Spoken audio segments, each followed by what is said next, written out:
Let's talk about fear. Fear is a very, very interesting phenomenon, the biological phenomenon that affects every human being, including animals. And for a very long time, it has become one of the highest reasons this is statistically recorded. People never achieve their potential. Uh, our brains have this super ability to process information, and then our amygdala now indicates when certain things are a threat. But you see, the thing is that what your brain records as a threat is a product of the environment you grew up in. For someone whose father was an entrepreneur, a very wealthy businessman, when he's in a territory where there is financial uncertainty, maybe he's launching out a startup or a business, what is registered as fear for him is not the same as someone whose father, with all due respect, never took any major risks, right? I respect all fathers, but you get what I mean. And so the trick here is to find a sandbox, to find a way that you begin to rewire your brain.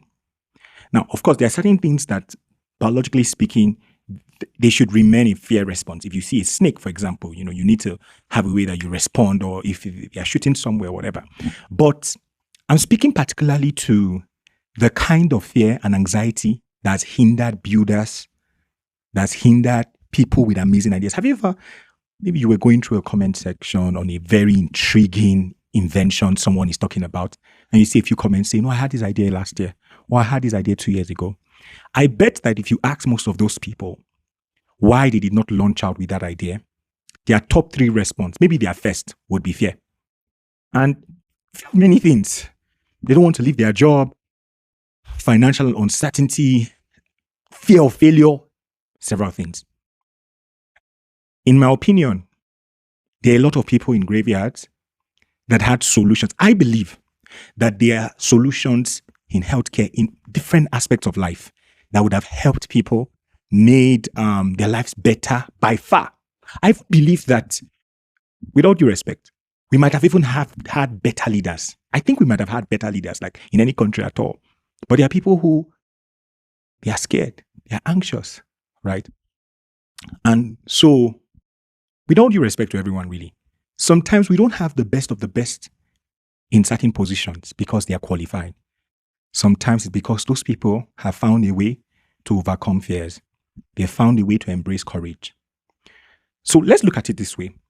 What if fears 4 out of 5 times is not an indication of direct threat, especially in this context, not like danger, like in this context, like stepping into uncharted waters? What if it's an indication of growth? What if it's an indication that you are now stepping into something new that will benefit you and others around you? And so the core here of my conversation is to differentiate. You see, you have to do, you might think, oh no, it's not that deep, but you need to rewire your brain and help your brain differentiate fear that is danger, like this is, like snake, scorpion, something that might harm you, and fear that should actually come with a little bit of excitement. You do your homework, you do your research, you ensure that you're ready or half ready, and you launch out. The more you step out to build hard things, to do hard things, right? Irrespective of whatever fear you have, financial, whatever uncertainty you have, you're going to rewire your brain. And let me tell you, it's not just you, because the research has shown that every time someone in a family, an environment, a village begins to do something hard, it forms a catalytic effect.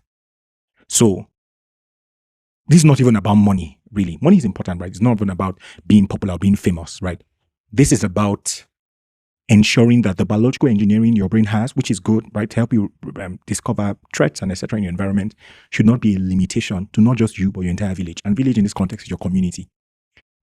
Whether you build or not, whether you've built something or not, every human being has the ability to build something. I want you to evaluate your life. Look at an area, anything, maybe a business, whatever, right, where you've had an idea, but you were afraid. You were thinking, let me just stay where I am. Pick it up and launch out. You won't just be doing yourself a favor. You will be impacting your family, your immediate family, your extended family. People are going to see you and they're going to be like, wow, if this person can do this, then maybe I can. That might be the greatest gift you even give your loved ones. Because I'm telling you, people most times get inspired more than they get intimidated. It looks like they do get intimidated more. I'm telling you, people most times get more inspired than they do intimidated. So take a bold step, step into uncharted or unknown territory. Of course, do your due diligence, but don't let fear stop you. The more you do, you'd find out that when similar situations like that arise, you'd have a mixture of excitement and a little bit of fear for caution. Thank you.